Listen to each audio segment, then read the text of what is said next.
Welcome back to the What Is Up podcast. On this episode, Bubba conducts our very first Zoom interview. Zoom.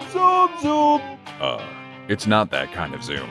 Anyway, does this mean we're finally getting into the big time? Will I get a raise?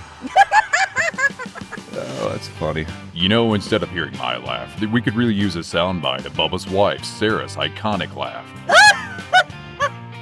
Thanks, Sarah. You see, how could you not be happy after hearing a joyous noise like that? It's like it cures your Monday blues. Maybe we should start marketing and selling her laugh. Then I would start to make some money here. I don't know. Today's guest is one of the most talented musicians in Northeast Iowa, and boy, does Micah Smith have a story to tell. Ever heard of Johnny Cash? No? What, are you living under a rock? Well, Micah and the Man in Black have a lot in common. Sex, drugs, and rock and roll left this guy completely empty. Like your bank account after What Is Up pays you. Shut up, Jimmy. Anyway, and he will be the first to admit that we all make terrible gods. But that is when the story of redemption begins. Even though he didn't want anything to do with his parents' hillbilly voodoo, God started pouring into him, and look at him now.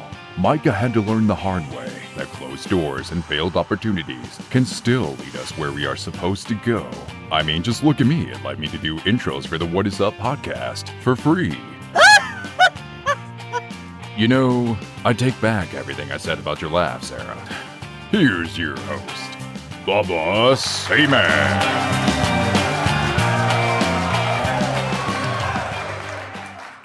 All right, thank you, ladies and gentlemen. Welcome back for another episode of the What Is Up podcast. You know, I was thinking, do you guys know that famous Frank Sinatra song, I Did It My Way?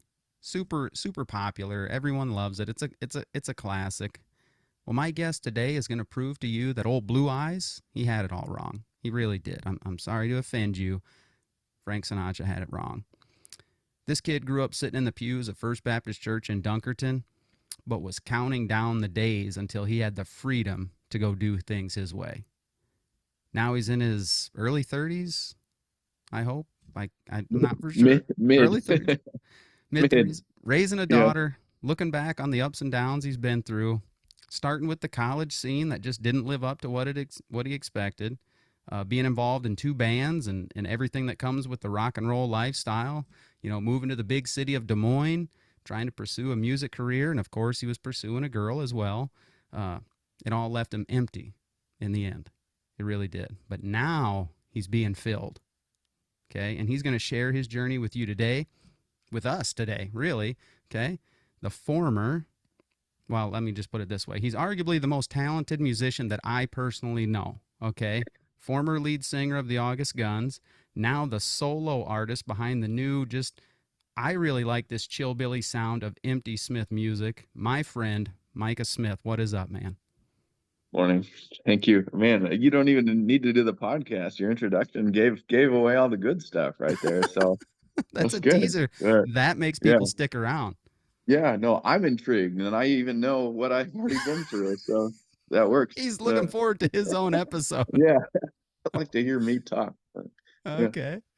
Yeah, that's usually the common thing from everybody, dude, is they're like, I'm not that interesting. What would I say? It's like, dude, I have a formula. I have a theory. Everybody's interesting. Just let me get it out of you. And trust me, there will be people who find it interesting and encouraging, and you might even help some people. So if you're thinking that out there, like, why did Bubba ask me to do it? I'm going to prove to you today. Micah's got stuff to share, and here he doesn't think it's that big a deal. But let's just get started. I would say I don't have much money, but I'm rich in stories. So I actually got a couple good ones. But there you go. Let's do it. Let me share the wealth. But sorry, Mom.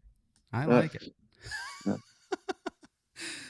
Let's just start with, tell us a little bit about yourself right now before we get into your history and your upbringing, who you are, age, where you live, what you do, all that good stuff. Yeah.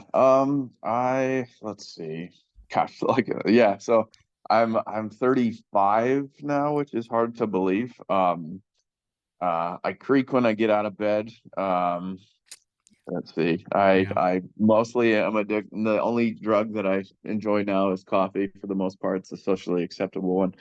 I work in the auto industry in Ankeny. I work for my cousin who owns a shop down here, and it has been a wonderful change because I worked in the mental health field for about 10 years prior to this, and man, broken cars are a great change from broken lives. I think I will get back to that eventually, but right now I'm really just kind of enjoying this pasture season of learning something else, and the yeah, just being part of a really great team. I've got my pride and joy is my little 5-year-old girl. She's my Yes. favorite person in the entire world. She's wonderful. I got me a dog right here. He is currently Oh tucked my in. gosh. He's my constant companion too. Yeah, and I'm just kind of, I feel like the Lord has just led me through a lot of valleys to get to where I am right now, and so I'm just kind of learning to walk with Him kind of every step and slow down and just kind of hold on to His hand and go from there. So, There you but go. yeah, I am. I think yeah, I already said I'm an Ankeny. And yeah, I'm just kind of trying to walk with God every day. There But you yeah. go. That's So, good. What's the name of that shop you work at? Because everyone's always looking for a shop that they can trust and to yeah, do yeah. good work. So give them a shout out right away. Sure. We are Christian Brothers Automotive in Ankeny. It's a franchise, so there are multiple locations across the Des Moines metro area, and there's like 300 odd Christian Brothers in the country. But yeah, we're in Ankeny, and we are the yeah, I'm not much for bragging, but we're the busiest, and we All there's a right. reason for that. So Yeah. yeah, Yeah. You told me that right away. You were like, yeah, we may not be the cheapest, but we are like high quality service, start to finish. You can trust us. There's a reason we charge a little bit more. We're going to do it the right way, and vehicles need that because they're just not built the way they were. Is kind of what you told me. It's a rough they're not, deal. everything is built to break anymore, and man, with the car market and everything market, I don't know if you've noticed that your grocery bill has gone up about 33%, but Yeah. money doesn't grow on trees, and Yep. yeah, it's just kind of people are investing more into fixing their vehicles Yep. versus just Yep. buying a new Is one. the name Christian Brothers? So I didn't know it was a franchise. I thought it was just your cousins, and that was the name they came up with. And I was like, well, I love that name, Yeah, but yeah. is that like they have to be people of faith to own a franchise, or what is that? So you don't have to be, so it's all built on Christian principles. Everything is very explicitly kind of woven in that. You don't have Okay. to be a believer to work here. Um, which I think is actually a good thing because it allows, it brings People in in. people who would Yep. normally not want anything to do, and you've just got to be. I mean, I think about that and pray about that quite a bit. It's like the guys around me who, Mm-hmm. don't know the Lord. Like, how can I be here and love them and be bold and have conversations and just kind of speak in? And so Right. it's an opportunity, if you view it like that. So Yeah. just, Yeah. ask God to fill you and do what He wants you to do. But Cool. And then one other thing, your big passion right now, I kind of hinted to it already, is your music career. Just in case we like forget or we get sidetracked or we don't mention it later, um, tell people where they can find you or where they can find clips of your music or whatever to follow you on social media and all that stuff. yeah, so this project, my artist name, which marketing, I don't know, I don't love that side of it, but it is what it is. So the music is called Empty Smith. Empty, like you got, if you had a cup and you turned it over and you didn't have anything inside of it, empty. Okay. Um, And yeah, you can find it really anywhere you listen to music, stream it for one whatever platform. I actually have a full length record coming out in a week from yesterday. So Nice. yeah, 10 songs. Yeah, I'm pretty excited about it. I'm nervous about some of it.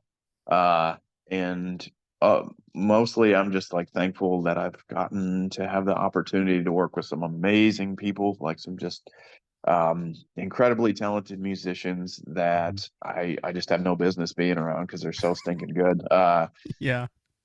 And yeah, again, just more like goodness that's been brought into my life. And I'll get into it a little bit later because there was a point where I wasn't sure if I was going to do music anymore. Like I just kind of had nothing left, and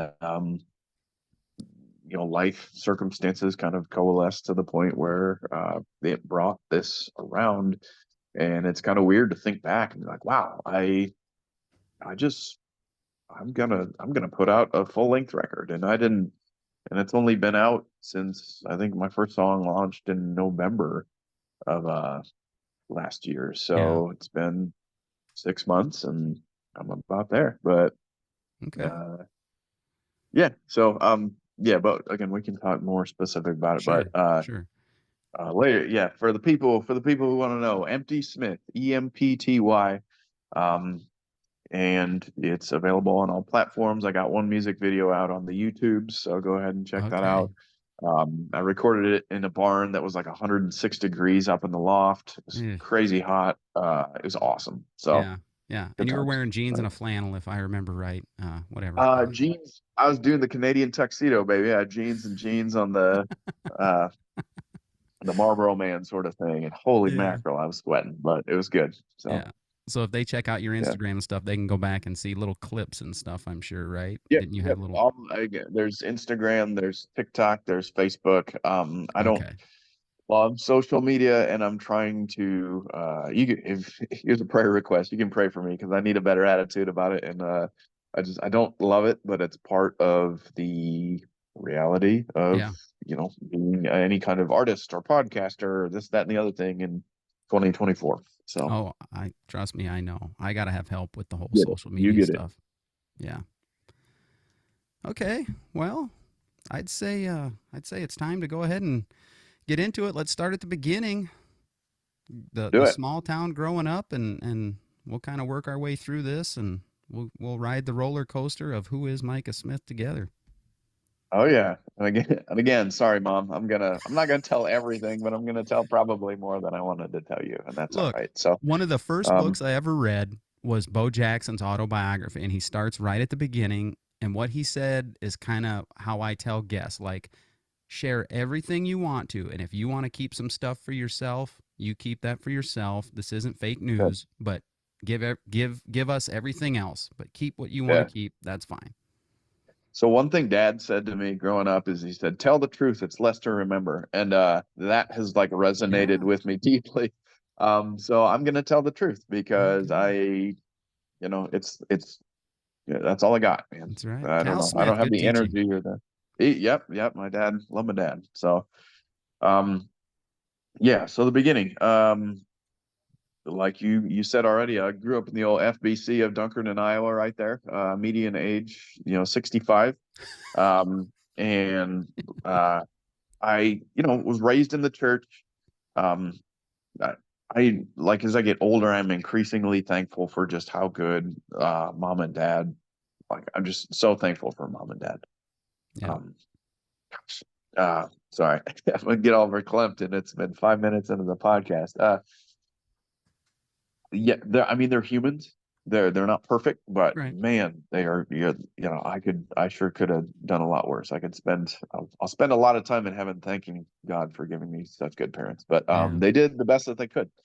They brought us to church. They taught us. I remember having like praying and like reading out of this super late '80s, early '90s like devotional thing at bedtime. It's called like Salty the Salter or something like that. I remember it's very blue. Okay. Uh, I don't know. It was just part of it was life, right? Like you Yep. didn't know any different. You didn't know any thing. And so like being part of church and doing things all the time was just how it was. But as I obviously going to school and then meeting like making friends and stuff like that, I realized that you know, not everybody did all this kind of stuff. Yep. And at that time, I was young enough where I was like, oh, okay, like that's fine. Like I didn't really think about it. I certainly wasn't dissatisfied, excuse me, with anything. I just was like, oh, other people live kind of different. Okay, like, and yeah, it didn't really. So went through, did all the church stuff. Was just regular part of life. Got baptized because again, this is just what we're. This is just It's what life. you This is do. what you're Yeah. supposed to do. Yeah. Yeah. But um, around like 13 or 14, I, those old hormones take over and your Oh body yeah. and your brain starts changing and everything like that. And you begin to notice, like other people live differently and they seem to be having a little bit more fun than you do. And Yeah. so like those roots, like those seeds of love for the world kind of started to take root, I guess. Yep. And Yep.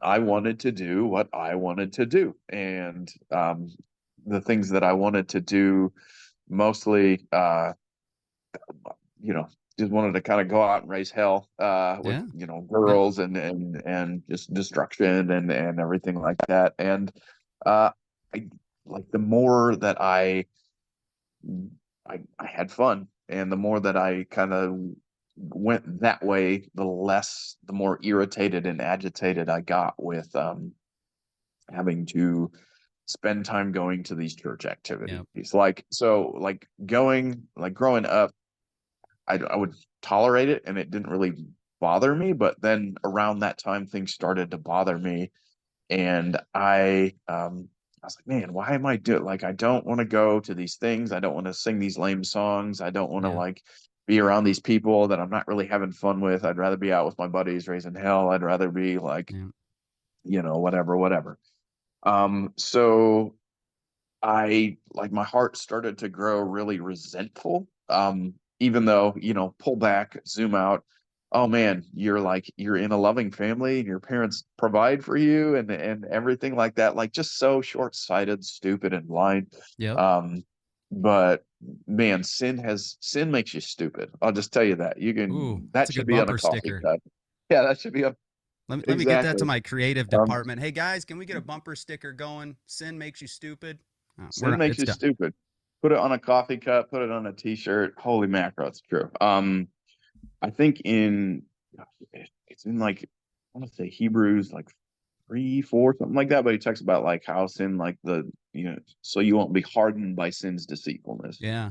Yeah. And what a beautiful, accurate, perfect way of describing like what sin does is that your heart just kind of hardens and you're getting deceived, but the thing about being deceived is that you don't know that You you're don't know deceived it. because Yeah. otherwise you wouldn't be deceived, right? Yep. So, Yep. um, yeah, so my heart just like hardened, and I started to try and figure out any way that I could to get out of church activities. Oh Like you man. can, basically my attitude was, Mom and Dad, you might have dominion over my like body, my physical being, but you can't have my soul. So like if you're gonna make me go, I'm gonna be there physically, but I'm not gonna be there mentally Yep. and Yep. everything. So and I tried to do whatever I could to get out of stuff. I remember when I so I, you know, early yeah, I forget how old we like 12, 13, whatever. We started like doing small farm jobs to like make money. So like walking beans or then Yep. detasseling and Yep. stuff like that. But I remember I got my first job at like job that wasn't stuff like that at McDonald's. And the opportunity came like no one wants to work weekends or Sundays or whatever. And I was like, sign me up because Oh that gets me out man. of this, that, and the other thing, you know? So, yeah, I just tried. I was like, okay, I'm willing to sacrifice to do whatever to get out of this kind of stuff. Cause I just like, again, um, was so, yeah, I was just my heart was getting harder. My brain was getting stupider. You would And rather work than go to church or go to a youth absolutely. group. Wow. 100% because Wow. A, it got me out of that stuff. B, I was around people who were more, um, Worldly. worldly. Yeah, yeah. Yeah. And I was like, oh, these people are doing this kind of stuff. And small town living, you're kind of sheltered. Yeah. And when Yep. you start working in the big city, quote quote Waterloo, you get exposed to things that Yeah. you wouldn't. I mean, there's still some shenanigans that go on in small town Iowa, but like again, you move more to urban areas and you start getting exposed to stuff that um kind of isn't always around there. So Right. my eyes were opening more to what the world I thought had to offer. Oh yeah. And yeah, so I just kind of started going down that rabbit hole. I started meeting um, more like other musicians because I mean I loved so God has gifted me with some musical ability, and that I mean it's a gift, and I took it and I selfishly bent it back on myself, and I Okay. wanted to do what I wanted to do. Um, and again, like mom and dad were like they helped. I mean, I don't remember if I had to buy my first bass or not, but that was kind of like my shelter during those angsty adolescent years of like, oh, my life is so hard. My parents pay for everything, but I got to go to church. So Yeah. like music was kind of my stronghold. I'd basically like live in my room and play the bass and instruments and like write songs and things like that. And yeah. I got So you. but when working and then meeting people, I started to make musical connections and kind of get involved and start and like, it's like, all right, well, I want to form a band, and I was starting to meet people who this could be a possibility with. And there were a lot of years, um, where it was like making connections, but also young kids, and then also more, maybe even more so musicians are kind of notoriously it's hard to find good people. It's hard to find Okay. people who aren't just flaky, who aren't just say they want to do something and then really what they want to do is hang out and smoke weed and like just, not really make anything of anything. Okay. Um, so yeah, just a lot of years of trying to find uh people who are on the same page. And that actually, yeah, like went for a very long time. But yeah, so getting into that, trying to figure out where meet the right people, have fun, get out of the stuff that mom and dad were making me do. Okay. And eventually, like I made it through high school, like and that was my ambition where like I just continued to fall more in love with like music and like that was what I wanted to do. But I also was like, I should probably go to college. Because again, that's the thing Yeah. where a generation, and even now, I mean, we'll probably talk about it a little later, but it's like the whole track is that you've got to go to school, you've got to get a degree so you can get a good job, so Yep. you can get health insurance and you can buy a pretty coffin. Like you gotta do the thing. Yeah. Well, now I don't know. I've learned a lot, and my perspective on things a bit has changed. But I was like, I should still go to school. So I knew I was going to go to college. School wasn't difficult for me. I didn't have to struggle through it. Really, I just I didn't care about it. It was Okay. easy for me, so I could just do it, and then kind of spend my efforts and energies elsewhere. So, Okay. um, yeah. But when I graduated high school, and the next fall I went to college, and it was like freedom. Like Heck now I yeah. can just now no one is making me go and attend these things and hear these things that I don't want to hear. Like I'm just going to do what I want. Now is my time to live life, and Wow. that Wow. was what I thought. What do they call that? Like, at least you're being Stupidity. what? Uh, Stupidity. No, no, no, no, no. No, Oh, because that sounds too blunt. You're yeah. being honest. Most people say that's the college experience. And I'm Oh, like, well, that sounds like a good thing. You can make it into a good thing, I guess. But I think when sure. most people say the college experience, they mean get away from home, live in the Yeah. dorms. And I don't think they mean go to class, be on good behavior. I think they mean meet people, party, broaden your horizons, and all that stuff. And it's like if you could throw all that, like meeting people's good, all Yeah. that, but if you could throw the partying and the living free and giving in to all whatever you want to do, like if you could remove that from the college experience, then I would use Yeah. that phrase. But I think people just throw the parties and the hooking up and all that stuff like that's just Yeah. what you do because you're in your late teens, early 20s, and yeah, let's move into that area of your life real Yeah. quick.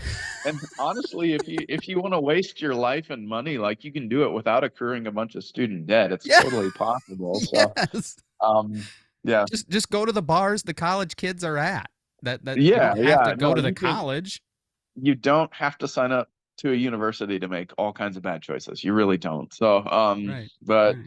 Well, hold on, if I you're gotta blow my nose. that's I'm sorry. fine. If you're one of the lucky ones, then nowadays you might just go to school, accrue the debt, and then the rest of us taxpayers are gonna pay for your college, I guess. Oh yeah. Oh yeah. I don't quite get that, but you shared a lot with me. So I'm just kind of skimming my notes here, and you talked about Sure. that. Yeah, college was your time, and all Yeah. that. You said it was hard to find musicians that actually wanted to make names for themselves in the music Yep. industry or put out good music. Um, but one of the funniest things you shared with me was you worked a real job at one point Uh, at CUNA yeah. Mutual in Waverly, and you kept comparing the two. Like, there's big boy jobs, and then there's the jobs you wanted to do. Explain that whole philosophy to me, real quick. So that was actually post college. It Okay. was post college. Um, so I'll breeze through college real quick. Again, college was basically a continuation of my aspirations in high school, where school wasn't really hard. I did it mostly as a backup plan. But what I really wanted to do was, get a band and Okay. do that sort of thing. I worked, it wasn't quite full time. I think it was like 35-ish hours, and went to school because, again, I was like, I think I lived in the dorms 1 year, and after that, I went and got a house with some buddies, and you got to pay rent, and Yep. so I needed money for bills, and so I think I worked every weekend, and then a couple nights a week, and then just kind of fit school into the margin, or fit school into the margins. My aspirations were music, and so college was where I had my first serious band.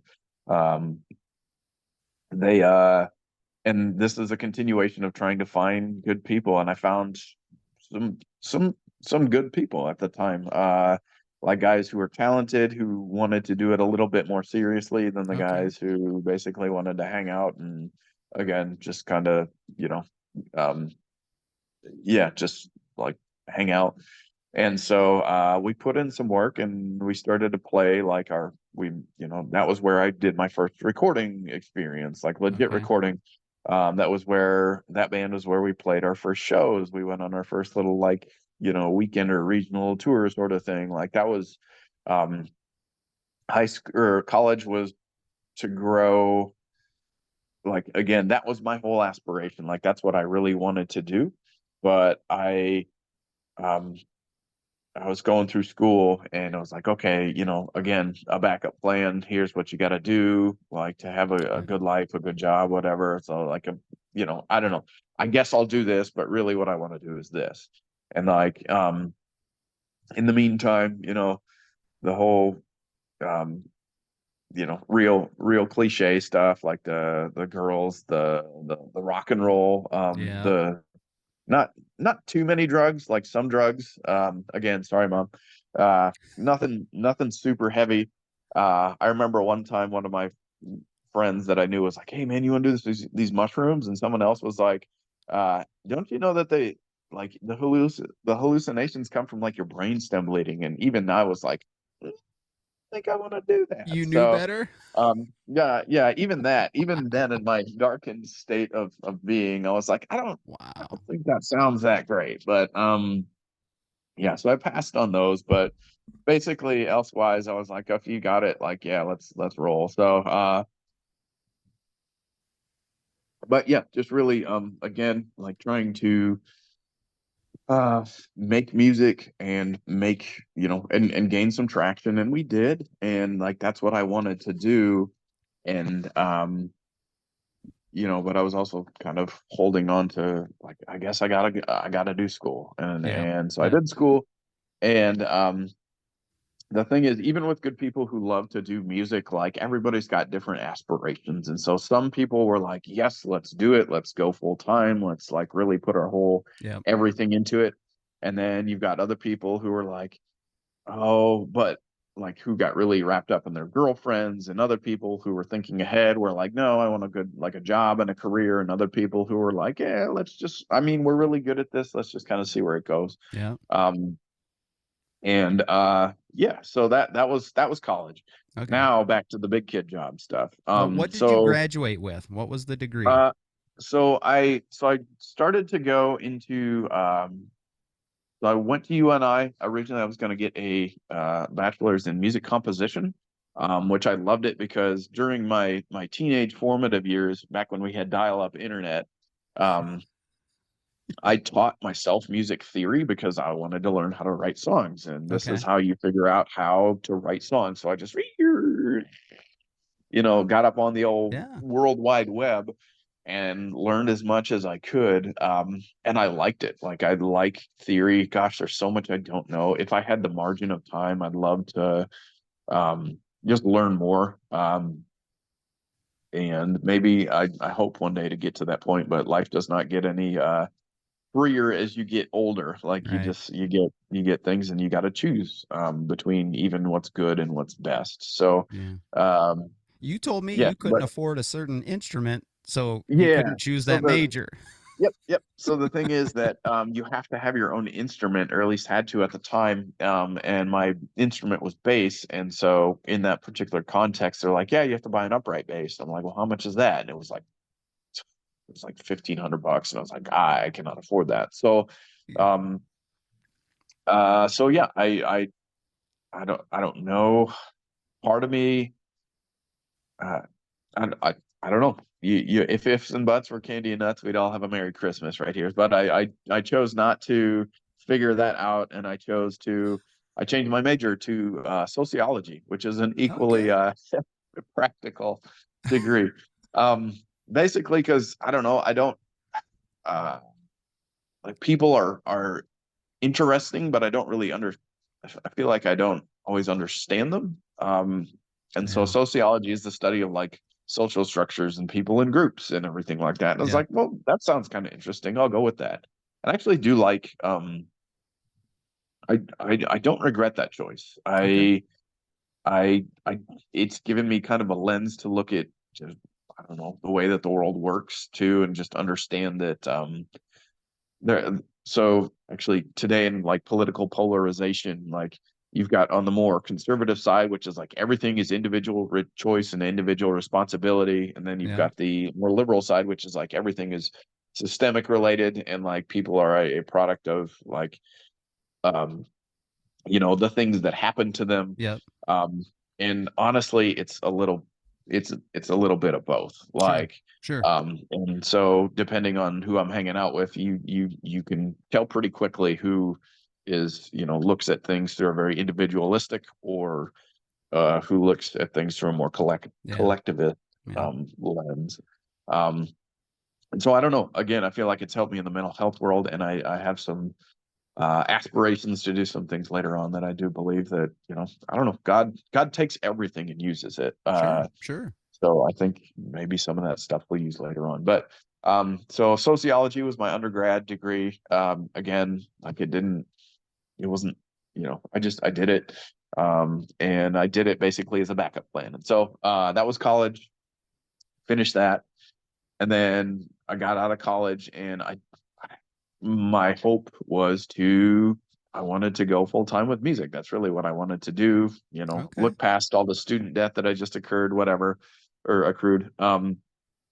And turns out that that costs money as well, especially when you've got five guys in a band that are all have kind of different aspirations, different goals. And so you're kind of stuck in a way, because like, even if you like want to do everything full time, you're kind of at the mercy, like, everybody's got to agree to do stuff, and Oh we yeah. just couldn't, Yeah. we just couldn't agree. Like, it wasn't dramatic, it wasn't one of those like uh, I don't know, nobody was that big of a mess. So I was like, man, we have the talent, we could be really good, like, we just really got to put in the work. And people just in their heart of hearts had different things that they wanted to do. And uh so after school, there was no more, like, my backup plan was done, right? I got my Okay. degree, so if everything fell, if things didn't go well, at least I had that. And so now that kind of existential pressure kind of set in, as far as like, well, now there's no more excuses. You either want to do this and are going to make it happen, or Yep. you Yep. don't. And so I wanted to make it happen. But then, like, so I didn't really seek out a big kid job. I was just still doing the same job that I was doing in college. working in food, and like I thought, okay, this will leave my time. I don't really have to commit to that, or this leaves my time open. It's pretty flexible, so we can do more band things. But not everybody's on the same page. So Right. you work hard, but if the opportunities don't, like, honestly, I had some unrealistic expectations about opportunities and how they uh I didn't know. I Okay. didn't know. And so I thought I did, but I didn't, which that can be a theme. That could be my autobiography. Uh Yep. um yeah, so like post college it was all right, trying to find opportunities for this band really grow. I you know def- I'm working hard, kind of as the leader of the whole thing and trying to make it happen, and Yep.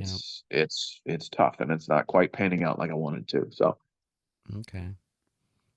but we had a manager. We decided it would be a good idea to hire like a manager at one point in time, which was really just a guy who kind of had been a little bit more ahead of it in the process than we were, and then saw an opportunity to like he could kind of guide us, but also kind of make money off of us. Oh, I don't know. It was a little column A, column B. Honestly, we were kids who kind of needed our butts kicked by life, but at least I was.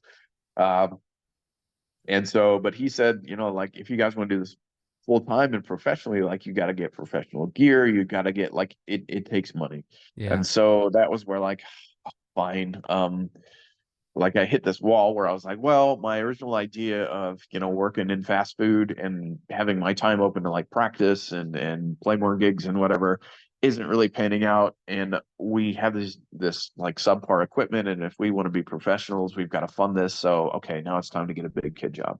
Okay. Um, and so I don't know how I got connected with it, but I got a job at CUNA Mutual Group, which was called something else at the time. Maybe I don't remember.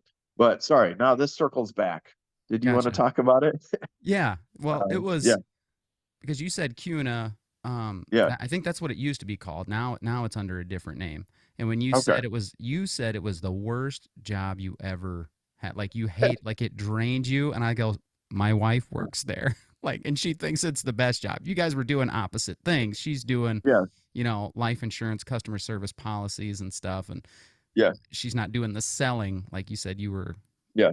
It was draining you. And I'm like, dude, if I could have told my wife in high school, you're going to have a job one day and it's going to be where they pay you well to talk on the phone all day, she would have been like, you're insane. We'll never live in that world. And here she is talking on the phone for a living. She loves it. That's But different strokes for different folks, man. If you love that's that, it. like, fantastic. That's it. Yeah, so yeah, because again, my dream was to be, in a van with five sweaty dudes and going around the country, right? So that's pretty nice. I don't You I weren't doubt ready to that be your a wife grown would up. That's want what to it do was. that. Yeah. I got you. So me, putting in 40 hours a week, looking at a computer screen, talking to people about life insurance that I think is a scam. Not that again, and it's not, I'm sure it's fine. I'm sure it's a great product. It was my attitude and my heart that was terrible. You hated that job, but you had different aspirations. My wife loves that job. She loves to talk on the phone. It's like you said, different strokes for different folks. I do not Um, love to talk on the phone, but so I think the audience pretty much gets it. Your main goal was music. Everything else was a sidebar. It was an ends to a means or whatever. And you said that yeah, that led you to Des Moines. So I want you to kind of take me through yeah. leaving the big Um, city of Waterloo, Cedar Falls, and going to the hub of Iowa. The hub of uh, the yeah. Midwest, Des Moines. It seems so large when you don't live there, and when you live there, you're like, oh yeah, Des Moines is really not all that big. So, Okay. especially after you visit like San Diego or like Oh Dallas or yeah, something, yeah. you're like, wow, this is not. But, yeah. So, I guess one spoke of my foolish idolatrous wheel was the music, and the other part of it was girls. Um, I had had various girlfriends throughout college, and just kind of making a lot of selfish bad choices. I don't know. Gosh, if I feel like in retrospect, if I run into them again, I feel like I should apologize to all of them, Oh, because just like not, knowing what I know now and just how much God has like gotten a hold of my life and like moved it around. I was just not a good. I'm not. I didn't. I didn't do what a man should do. right? Like Absolutely. it was more take versus give and protect and, provide and stuff Yep. like that. So, Yep. um, but, yeah, so I don't know, relationships that all, kind of came and went through college, but then, I finally around that time post college I got involved in one who like I didn't intend to. She was like a really good friend, and then stuff just kind of happened. And I didn't like I should not have been in that relationship. And I didn't realize how much, because we were such good friends prior to, our connection was really, really strong. And for again, my hardened, deceived, dark, and blinded perception of life, I was like, man, I think I think I love this girl. Yeah. Not just like not like I just saying it to, because that's what you're supposed to say, but like I feel like this is something bigger than me, and man, maybe this is what like love is actually like. Um, and so got involved in that. During that time of life where I was starting to get increasingly dissatisfied with like, hey, here's what I want to do with this music, and this band Mhm. isn't kind of going the direction that I want it to. I'm working at this job that Bubba's wife would love, but I hate. I just something's got to change. And then she finished school and was around the area for a while, and then decided to move. She's from Des Moines, and so she decided to move back. Okay. And um, at that time, I was like, it started to like formulate in my mind that, man, like I want to do this music thing, and these guys, I just increasingly, it's looking more like it's not gonna be it. It's not gonna do like they don't want to go where I want to go. Mhm. Um, and so what do you do? And so I decided that, okay, well, now is the time I'm going to move to, you know, I'm gonna now, life is now, there's no more excuses. Now I got to make the choices to kind of get the result that I want. And I know that I want music, and I know that I want to be with her. And so those were my two things. And because of the uh, nature of our relationship, he was like, don't move here. Like, we'll just kind of keep things going, and like, we'll just see what happens. And I was like, screw that. I'm here. I'm I'm gonna coming. move. I'm coming. Yeah. Yeah. But again, it was like kind of that. It was that mixed bag of like, I'm gonna do this because I want to start over with my musical aspirations, but I also want to be near with you and be with you. Um, Okay. and so my singer, in my band at the time, was like, yeah, I really want to do this full time. And we'd kicked around the ideas of like moving to Minneapolis or Chicago, Wow. or Des Moines, which Des Moines is like the third, on the list of the hub right there. But I had other motives. So I was like, okay, we're moving to Des Moines. And he was like, okay, let's do it. And then at the like it was go time. I was looking at apartments, figuring everything out, and like I think it was the month prior to, maybe even less than that, he was like, no, I don't want to move to Des Moines. I'm not going. And so I was like, all right, Wow. well, I'm doing it. So I just uprooted everything and moved to Des Moines. And Did you move in with her? no, I did not. I moved in. I moved on. So I spent a couple months like either couch surfing with other friends, or one time, I know you were shocked when I told you this, but there was one housing opportunity that came up. A lady had a room in a townhome um, for rent. She had an ad on Craigslist, so I thought that'll be a good idea. So it was financially feasible, and so I moved in there for about a month, and it was awful because it was like renting a room in a stranger's house, Yeah. which is weird, but it's even worse when the stranger like hates you. And then it's even worse when the stranger's dog hates you. Like, she had this little white dog that just could probably pick up on her agitation about me, and so it was like like growling Oh at me my every single gosh. time.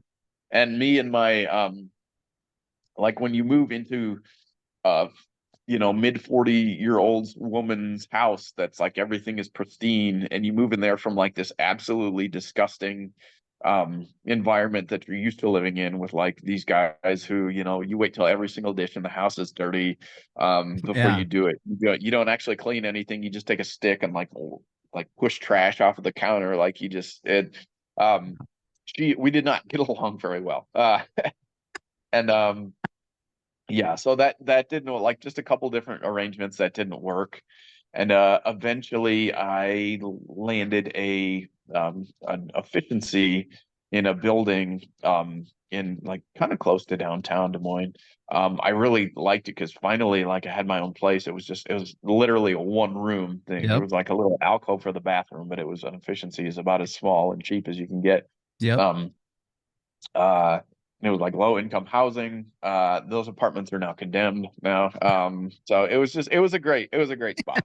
You Uh had some great living arrangements. I Couch did, yeah. surfing, Yeah. answered ad on Craigslist, which is her fault. If she's that age and in that life, she should not ask somebody in their 20s, "Hey, I have a room to rent. Like, come on in." Like, what do you Yeah. think you're gonna get? I remember she reposted it and was like, need like, I don't know, something about maturity level or something. And I was like, She oh dissed yeah. you Yeah. answered the ad and then she dissed you on Craigslist. That's Yeah, no, theft. it's fantastic. Yeah. So I don't know. I hope I was not great. I hope she's doing well. But yeah, Oh um man. mistakes were made on both parts. There you go. Um yeah, so I finally got that. And so I was like, okay, like I'm gonna start over. And so, I got my living arrangements and I had my two idols, right? I had my music and I had my this girl. And as Yes. long as I got one of them, I'm good. And I moved down there, and then he broke it off and was like, no, I can't do this anymore. Wow. And it just annihilated Wow. me. And I was just, I don't know if you've ever been so like sad that your heart like physically hurts. And you just feel like shattered. That was um Mm. and all of this time, all of these things, like so I can kind of even back up a little bit, but like even as far and as hard as I had run from God, he was still pursuing me. So actually in 2012, the year that I moved down there in like late November or something like that. But I'd never had a car accident Uh-huh. in my whole life. In 2012, I had three of them.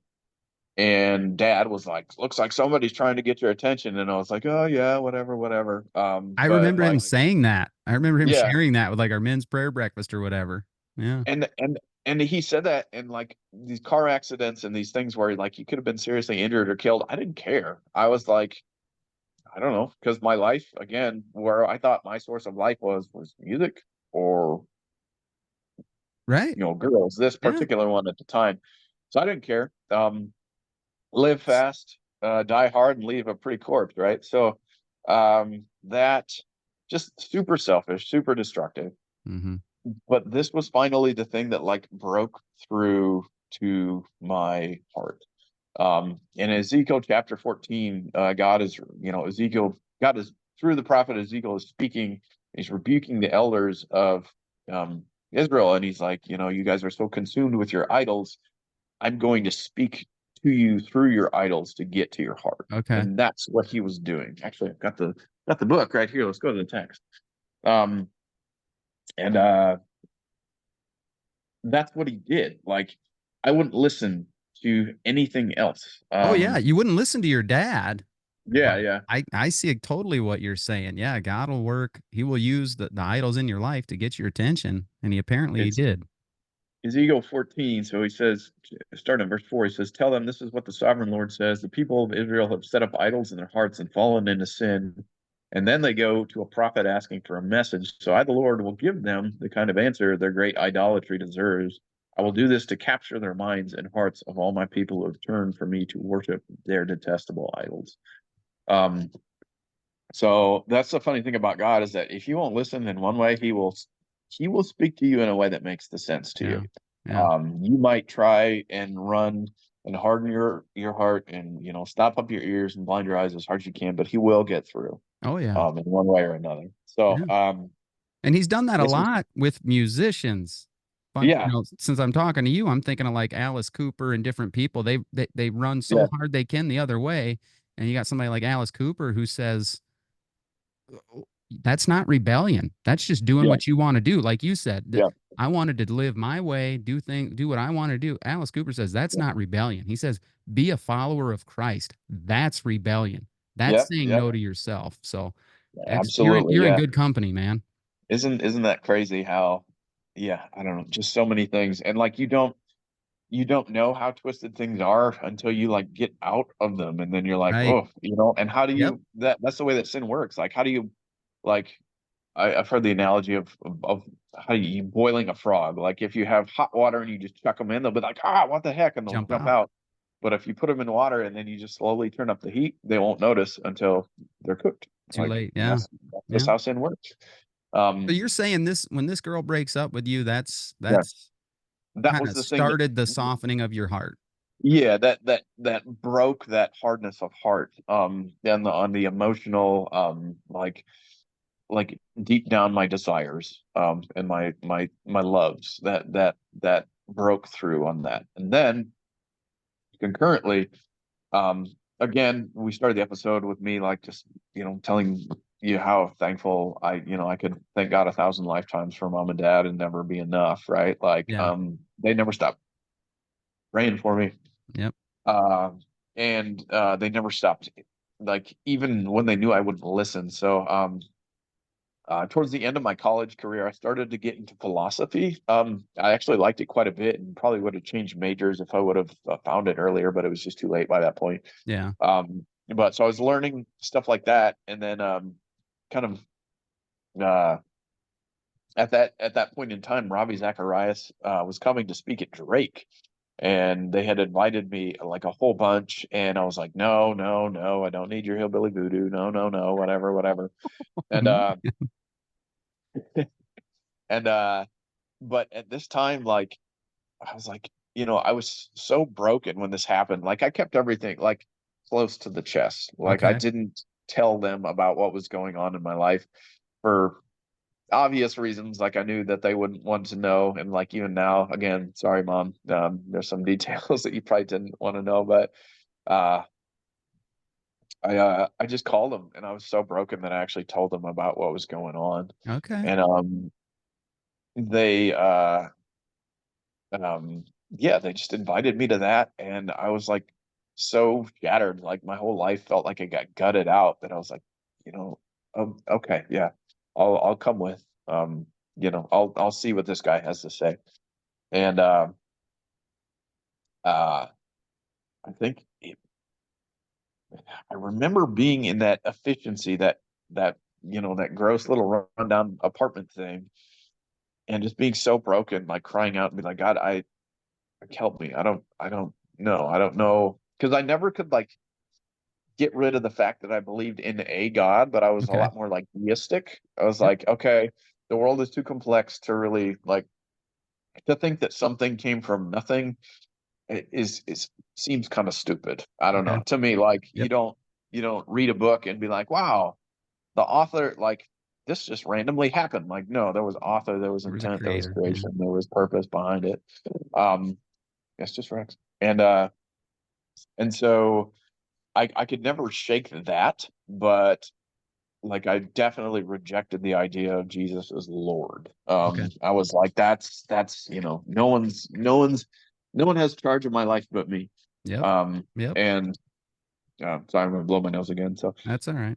So yeah, when we were prepping for the show or whatever, you get to this point and I shared the one thing Phil Robertson always says.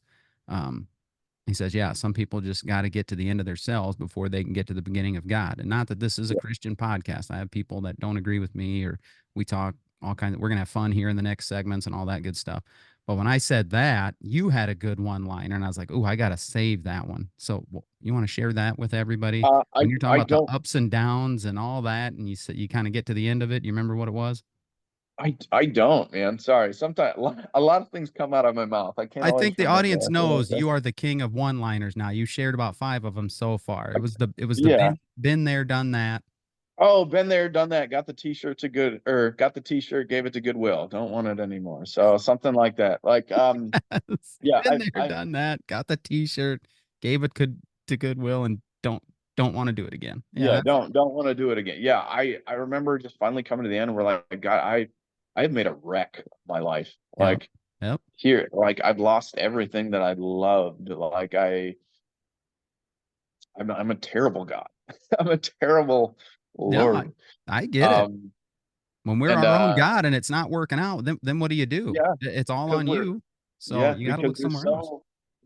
you're like we've been made in the image of God, so we can do a lot, but we're just not God. Like you're not good at it. You're Yep, not meant to be yep, good at it. So yep. um But you said you other can things direct. were working at that point too. So mom and dad are reaching out. Yeah, Robbie has an impact on you. You said a yeah, cousin had my invited you to heart is church. broken. Yeah.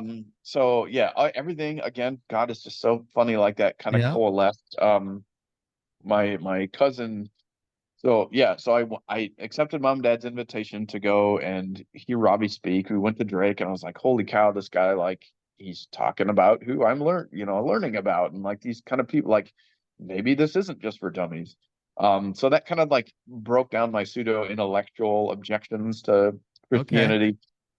Just kind of like opened a crack. And so I was like, Sure. okay, well, like I'll check into this. And so I started just like binging his podcasts. Okay. Um, and I opened the Bible for the first time that mom and dad had got me before I graduated high school.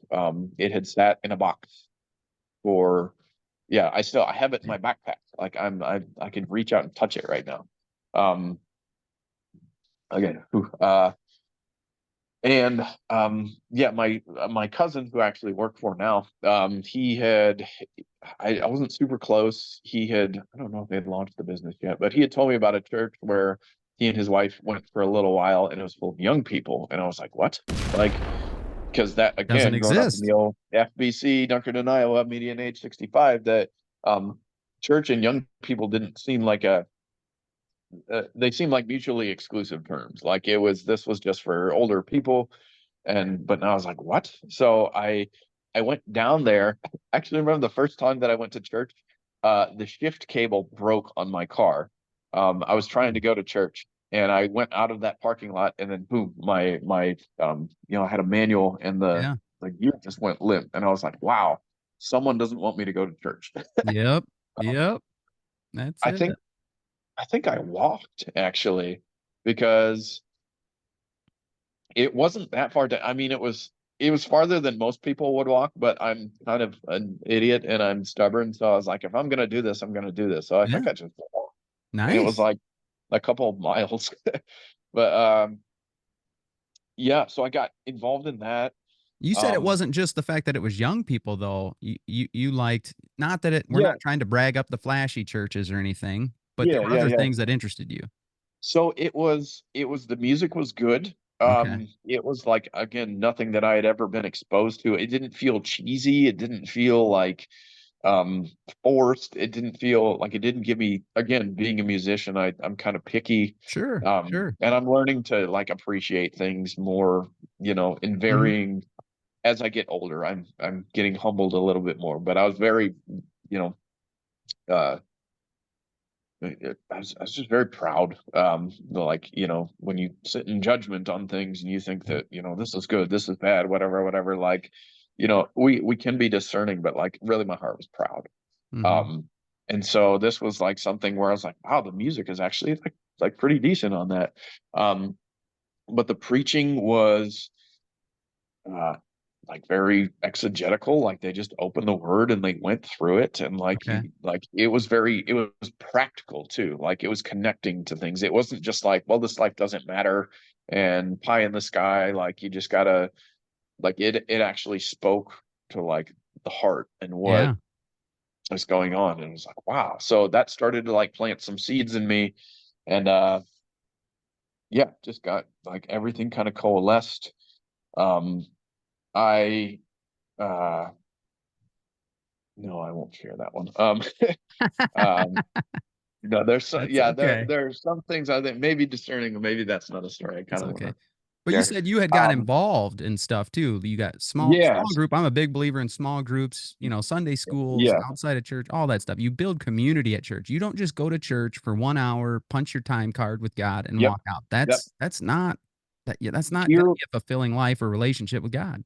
yeah, and here were a bunch of like other younger people who were trying to figure out life, and some of them had learned, too, that the world doesn't actually deliver on what it says it offers. Right. Yeah. Most people had not learned quite as hard as I did, but there were a few other people that had really been through, the ringer. And so, like, again, this is where church came alive to me, as far as it wasn't just something that I had to do. It wasn't just Mm-hmm. some older people who were like, well, just follow the rules and don't do the thing. It was like, no, this is real. This has flesh and blood to it. Nice. And so, yeah, I started to get connecting. I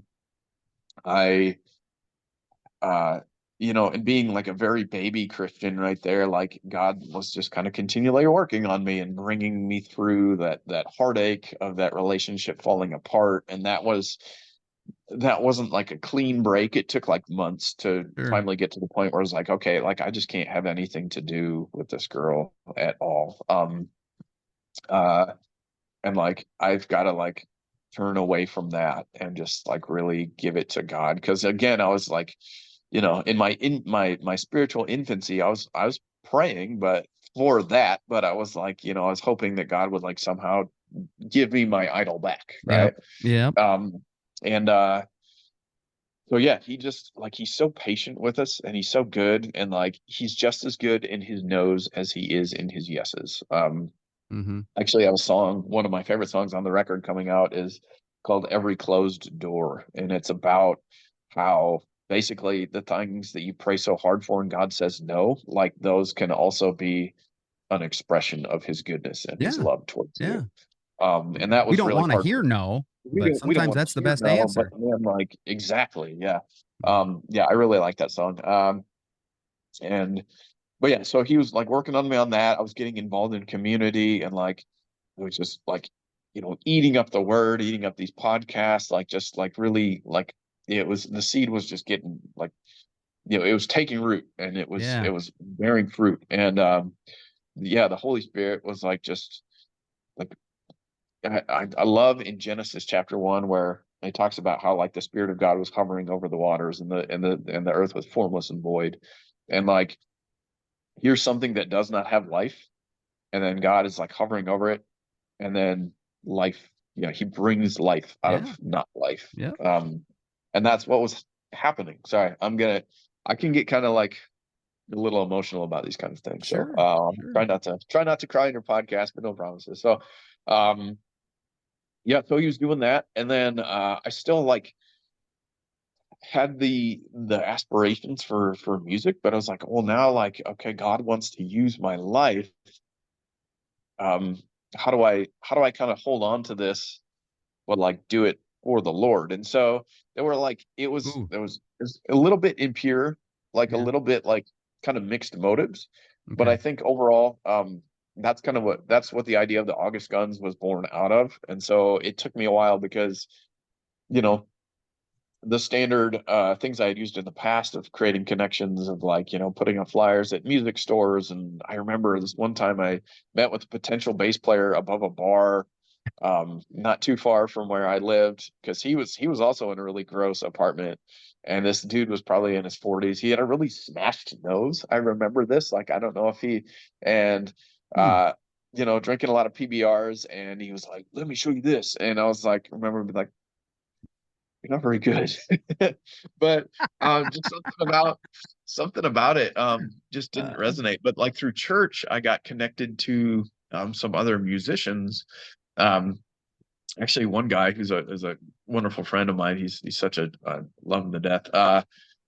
Who I used to party with a little bit back in the day, and he ended up playing bass for the August Guns for a couple of years. And God just kind of like opened those doors, and like through that, I got into like doing worship for that church, but also the idea for the band took off. And so we actually made like our first EP, and like did all these, like that part of life again came there was no life, and then God like started to bring forth life in that. And I still don't know the whole role of like the time of the August guns as far as like what he wanted to use it for, because again, my aspirations for things didn't quite land where they Right. I thought they were going to.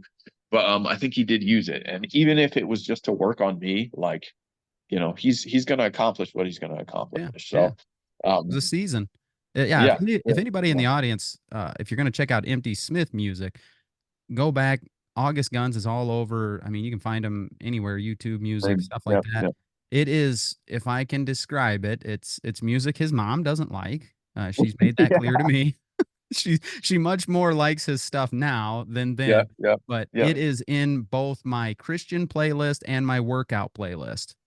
Just to give, so if you can merge those two, um, it will get you pumped up to hit the weights or go for a run. But it's also, I mean, it's going to reach a different group of people with truth, with encouraging yeah. words. So definitely go check out his old stuff, August Guns. It's good stuff. So, Yeah, and I do, and there's a niche for that stuff, and mhm. I think that if it yeah, things with that, like we actually ended up, I think, getting better over time, and then that was a different season, but like Yep. eventually I met a drummer who is honestly my one of my I just love him to death, and he's like, I don't know, like sometimes with musicians you just meet people that you connect with like on a Mhm. musical level, which is strange. Um, and he's the best drummer I've ever played with. Like we just have like this kind of connection to where we can like read each other's cues and like for rhythmically like he's fantastic. But he ended up moving to Texas, and his life is a little bit different now too. So yeah, I don't know, when he moved, it I don't know, I just kind of couldn't picture the project going on without him, and my life took a sharp left turn a little later on too, and so yeah, I don't know, like that season I think is kind of ended, and that's okay. Okay. I don't Yeah, know. The audience probably gets it by now. This is our first episode on Zoom. So we've got these time limits where we've got our meetings run out and we get cut off, and then I'm going to have to merge them and edit them, which I'm sure by the time you're all listening to this, it's just seamless.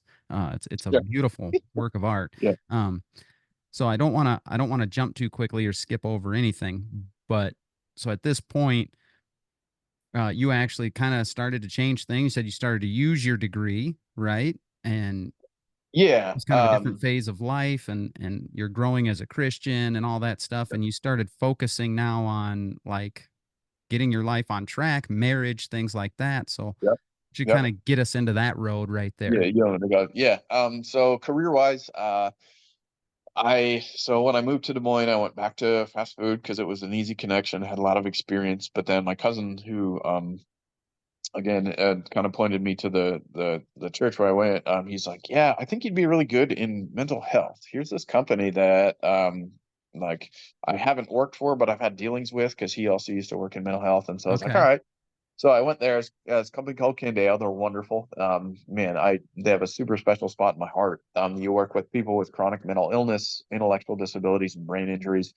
And it turns out that I was good at it. Okay. I worked there Nice. for like 3 months before they just kind of promoted me, and they just kept pushing me up the chain. I did like crisis work. I did managerial stuff. I did all these things. But through that, like God taught me, self-centered me, how to love people who had nothing to give back. And it was Yes. so beautiful, and it's such a gift. And I've met some of the most amazing people who the world will overlook, because they're like, well, you don't provide any monetary, you don't provide anything like that.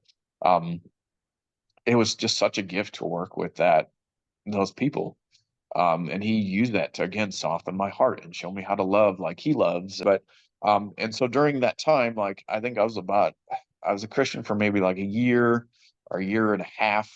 And God was working on me, but I was also in a rush because again, here's the theme of I want to do what I want to do. Yep. And so I'm like, okay, well now I'm by this time I'm like leading a small group. I'm like doing all these things. Like, all right, now it's time to I'm a mature man. Now it's time to get married. Um, and so I kind of did what I normally had done with girls historically, which was like, okay, that one's cute. That one. And so I didn't want to wait. I didn't want to wait for God to like provide. So I was like, okay, well, here's this environment, and I got some, yeah, yeah, basically, here's the same old timeless story of Micah doing what he wants to do. Yep. And so I decided, I chose one girl and was like, okay, I'm gonna marry her. And I didn't want to wait, and I kind of overlooked some red flags that, Sure. like, if I would have been, I should have waited on the Lord, Yeah. and Yeah. I didn't. No, And that's so, very wise thing yeah, to tell people. Just because you think you're doing something good, you think you're walking in what God would want you to do, you still need to be patient, consult him, yep, and you say you just kind of you're like, this is the good thing to do. yep, You I'm gonna did it. do it. And so I did. And so I got married, and there were some, like, I knew that marriage was going to be refining, and again, I think that's true, but there were some like big red flags in dating, and like right out of the gate where I, yeah, I was like, this something's off. And Mhm. yeah, so just kind of kept trying, kept, it's like, well, if this isn't going, and it's because I'm not sacrificially like loving well enough or whatever. And if I love her the right way, then things will go, like life will come. Right. And Yeah. that's basically the churchified way of saying, oh, if I'm gonna, like, when girls are like, oh, well, I can change him. And that's basically the churchy way of saying that, maybe from like a dude perspective, but Yeah. it's like, um, yeah, I thought, man, like, if I can just love her and lead her the right way, and then she'll, She'll come around. flourish. And yeah. Yeah. And y- this is where, like, man, if I can save anybody some heartache of, like, man, you gotta be patient, wait on the Lord, pray for wisdom to see things as they are, not as you want them to be. And yeah, just let him be God and let Yeah. him provide. Yeah. And but I didn't want to do that. And so I just got into things, and it just kept kind of getting worse and worse. And then we had a kid. And so here, pro tip, if your marriage is struggling, adding a child to it will not decrease stress. It will only increase stress. So No. um and things eventually just got like bad to the point of like dangerous. And Mhm. I was like, I can't have this around my daughter. I can't have this, like, this is not good. And that was really uh eventually got to the point where I moved out, and I was so broken about that. Like, I was just torn in half because, again, um like, growing up, you hear about divorce and how it's like so evil, and the mantra, like, one man, one woman, one lifetime, is Yep. like, again, a thing that's true. Like, Right. I think that's God's best design, but life happens. Yep. And I love the Bible because it's not full of just like, here are these people that follow the rules and everything is turns out okay. It's full of stories about messy, broken people who either tried to do Yes. it their own way or tried to do the right thing, and then things didn't go the right way, and then it's real life. Yep. Um, it's Yep. not this plus this equals this every Nope. time. It's like, no, it's real. I mean, I think of Abraham. You talk about him as like the patriarch, like the father of faith, and here's the dude who gave away his wife twice because he got scared and was like, hey, sleep with her because I don't want to get killed. Like, Yep. Yep. um, And then and he just slept like, with somebody else, got impatient, yeah, and slept with yeah. He's somebody like, else. Yeah. well, Yeah. I don't want to wait for God's promise, so yeah, here, give me Yeah. your The Bible's maidservant. full of That's God using and yeah, redeeming messy people and situations. yes, It's not for the perfect people. So, like me and like you, yeah. yeah. So Okay. So, like what you're saying, there's there's a lot of truth in it. I think in today's age, people do just throw in the towel way too soon. So, you know what I mean? Yes, you were y- thinking we're going to change people. That's just not right. But when there's a hint of truth to what you're saying, is like, if I just, if I hold up my end as the man, if I lead, I mean, that's kind of a biblical principle that yeah, for a man to expect that if I'm leading, it says love your wife like Christ loved the church. right, um, right, yeah, you were trying to be the man that she would look at and say, yes, I want to follow his leadership. I want to, whatever I need to fix about myself or my actions or my behavior. I mean, so you were on the right track. I don't want you to sell yourself short in that Yeah. way either. And I was trying to, but I know there are ways that I fell short. I know that like Okay. I should have had some, I don't know. So it's easy to be tempted to like sometimes conflict, sometimes you need to have the conflict, sometimes Yeah. you need to have the conversation. Yep. And there are a lot of times where I just, you know, I made the pacifying short, easy choice versus like getting into something like that. And again, Okay. kind of like, circling back, if ifs and buts were candy and nuts, we'd all have a Merry Christmas right here. Like you can dig up the past as much as you want. If only I would have done this, if only I would have done this. Really, you don't know. Yeah. Yeah. But I like if you go through something like that, I think again, one side of the spectrum would be like, oh, well, it's all my fault. And then the other side of the spectrum, well, it's all the other person's fault. And I don't know, like a healthier way, I think, to go through and think about loss is like, well, what can I learn from this? And where did I fall short? But then Yeah. also Yep. not beat yourself up of like, well, it was all me, and if only I would have done this. Like I did try. Yep. Like, I gave as much as I could give to the point where I really like it breaks my heart to see people go through it because I know how like gut like just awful gutting it is. Um and there is a point where if you don't do the same, like if you keep doing the same thing over and over again, you get to a point where your heart is just kind of like dead. Like if you ever Sure. had a dead car battery, where you go to start your car and it just clicks and then you just got Yep. nothing.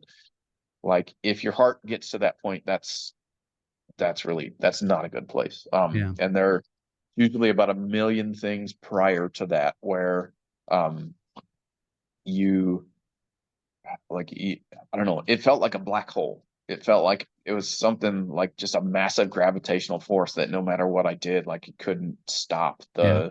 the pull towards it. And how many times praying and just like pouring it out to God of like, God, this is terrible. Like, please save that. Like, Right. what? Like, help. Yep. And again, the answer, like, what do you do when the answer is no? Right. Especially for something that you think, is a good thing. Like, people will Yeah. use Malachi where it's like God hates divorce. And um, which that could be a whole nother thing as far as like with the context of that stuff. And I do believe God hates divorce because it's like it's such a destructive thing. Right. Um, to like the to everybody, all parties involved, like kids and parents, and it's It's bad. Yeah. terrible. Yeah. Um, but yeah, so like getting to that point and just feeling like here that honestly divorce was my biggest fear. Yeah. Um, because again with having that idol like girls basically, if I have like my spouse, my wife or whatever, like that's the thing that gives you life. And then here if that's gone, boom, if that's blown up, like that's Yeah. again, where do you find your life, where do you find um so he basically like he walked with me and took me through my deepest fear. And so it was like 6 months. I was so gutted about that choice because I was like, I don't believe in divorce. I don't, but like I know it's horrible, but there's one on the end. But on the other end, like God, I can't live in this situation anymore. Like Right. it is destroying me. Um, and so I got counsel from about everyone that you could think, like pastors and people I trusted and everything Hmm. like that. And I never had any sort of peace. I just always Yeah. felt just completely torn apart. Um, and uh, I, what happened was I was in church one day and I don't remember the song, I don't remember the sermon, but like I was just this burden was so like just heavy on me. And it was um there's a story in, I don't remember, it's First Kings, Second Kings, whatever, when like Elijah is out in the desert and then he's like hiding in a cave and then there's like a whirlwind and like, but Yeah. God was not in the whirlwind, and then there's an earthquake and God was not in the earthquake, and there's a fire and God was not Fire. in the fire, and then the still small voice talks to That's him where and it's God like, was. Elijah, what's going on? Yeah. And again, I'm trying not to try not to get weepy under podcast, but I heard that still small voice. He said, "It is dead, but I am not done with you." Yes, sir. And I felt this physical weight just go like that. And I was glad the music was loud and the lights were dark, because I was just like Yeah. like right there. And that gave me the peace that like this is not, again, I really had to, like, I was so torn up with this situation, and if this was right or wrong. I was just torn apart. And then eventually it got to the point where I realized that even if I make the right choice or the wrong choice, I'm just as unworthy of God's love and grace, like in and of myself, by the Yeah. things that I do, as if I were to make, the right choice. Yep. And at the end of Micah chapter 7, he says, "Who is like God, who removes iniquity and pardons rebellion for the remnant of his inheritance? He does not hold on to his anger forever, because his delight is in faithful love. He will again have compassion on us. He will vanquish our iniquities. He will cast our sins into the depths of the sea. He will show loyalty to Jacob," who, if you read him, he was a whole trickster, trying to always, get things his way, even from Yep. day one. And faithful love to Abraham, the guy who doubted, who gave away his wife, who tried to, have the promise fulfilled by his own means. Um, just as he swore to our fathers from days long ago. And like, it made me, like, that verse really anchored me a lot too, because it's like, man, I gotta cast, right or wrong. All my chips are on like God's grace. Um, anyway, so like, Yeah. I can, like, here's my broken life. And this, and that sharp left turn, in life, it didn't feel like this was different than the time that like than the life altering event that when I got saved, is because now Jesus was with me, like I knew him. Oh yeah. And so he anchored me through that. And like, man, just through all the loss and the hurt and the pain that went through all of that, he's been so good to me. Like, I lost the place where I was living, and it was a place, it was mine, but there was, it was devoid of love, and it was not a healthy environment. And now I live in a house where there's a great family and love and a healthy environment. I lost my profession because financially I just couldn't work in the mental health field anymore, because of our wonderful court system. Places, they don't care. They just want to like push through and get stuff done. And so now I've got financial obligations on me that I just couldn't meet with working in mental health. But now I work in the auto industry, where I can do that, and I can still provide for my daughter. I have my wonderful daughter, who is just like, I just love, like, I'm so thankful that I get to be a dad, because it just Yeah. shows me um, so many things in, when they talk about the love of God as like a parent to, Psalm 103, just as a father has compassion on his child, so the Lord has compassion on those who fear him. And like, Mm. you just get to understand God's love in a different way, through that reflection of what it's like to love your kids. And I have that, like, the August Guns, that kind of concurrently, um, I kind of personally ran out of gas with it too, even with trying to make the decision when, you know,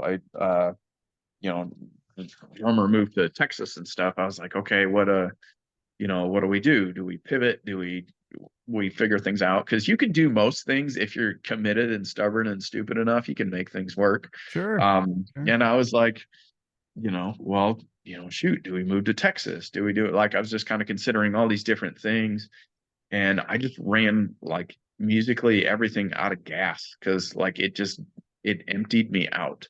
I holistically just like,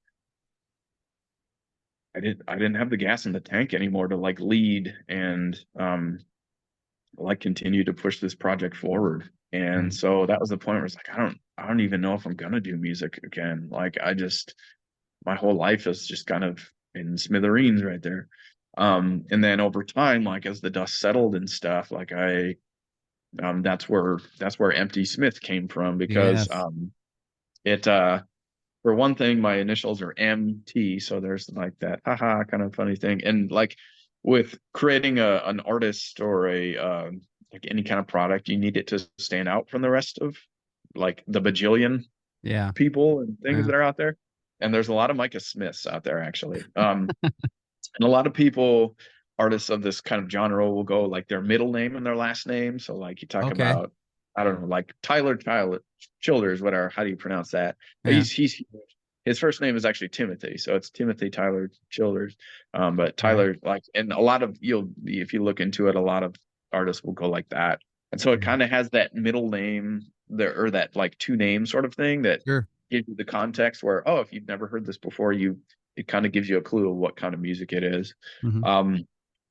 And then, but the last thing is like, empty Smith, like when your life gets emptied out, like when the rug gets pulled out from under you and everything kind of falls out and all the contents are on the ground right there, like it can feel devastating, but like when you're emptied out, that's more room for God to fill your life and Yeah. do with it what he wants to do. You talked about that, people got to reach the end of themselves before they get to the beginning of God, that Phil Robertson thing. Like um, yeah, That's true. that's accurate. And I don't know, like through this whole thing, like God has just been so good to me in so many different ways that I didn't expect. And he just still is, like, he's just been faithful. He shows up in a different way in the valley than he does on the mountain. And until you kind of go through it, you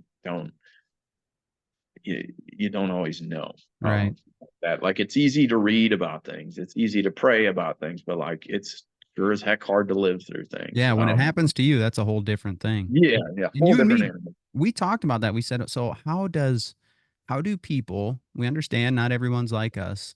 How do people without a faith in God, how do they deal with these valleys like you're talking about, man? Like just disappointment after disappointment, or maybe there's death in the Yeah, family, or divorce, or brokenness, or yeah. whatever. And it's like, well, talk to some mental health professionals and they'll tell you a lot of people turn to alcohol, drugs.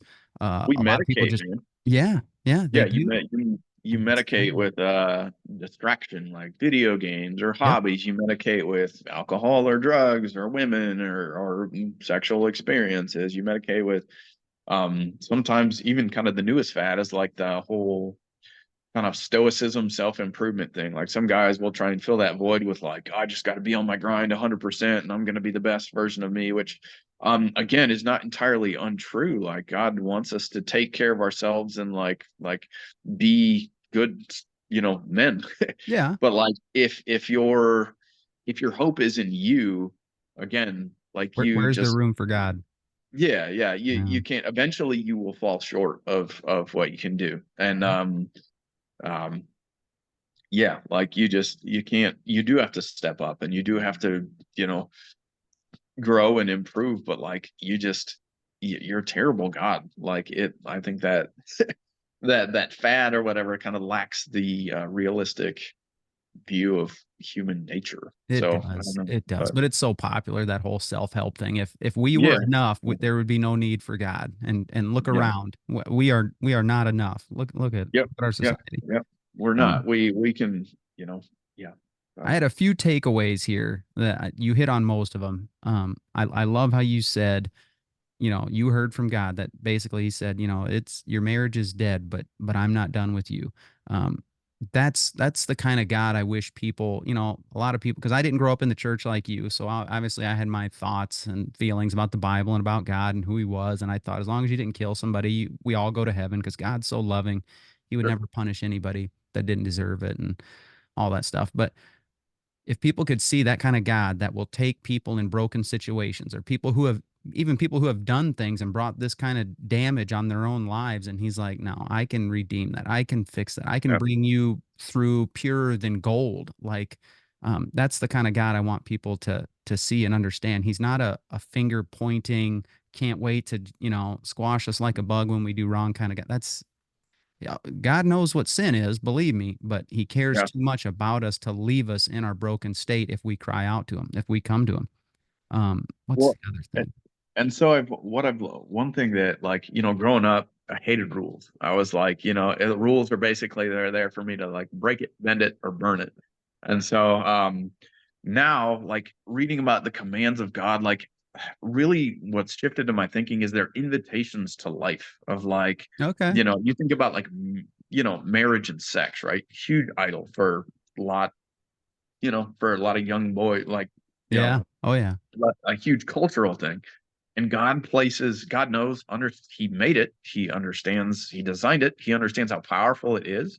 And his limitations that he places on it are for the best possible flourishing of that. Yep. Yep. And I wish that somebody would have told me that growing up, because what I saw is like stuffy prudeism, like God does not want you to have fun, whatever. And so I'm just gonna heck it, and the whole culture is set up to be like, well, do it your own way, and like Yep. this is how you find true life and identity, which is garbage.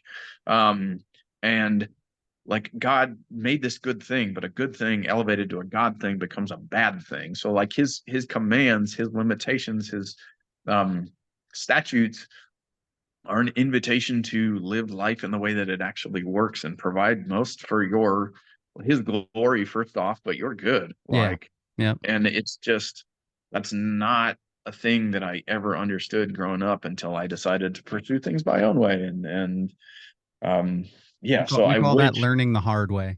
Yeah. Yeah. Oh, and I have a master's degree, but I have a second master's degree from the School of Hard Knocks. So Yep. I'd Yeah. rather you guys not have to learn like that. But Right.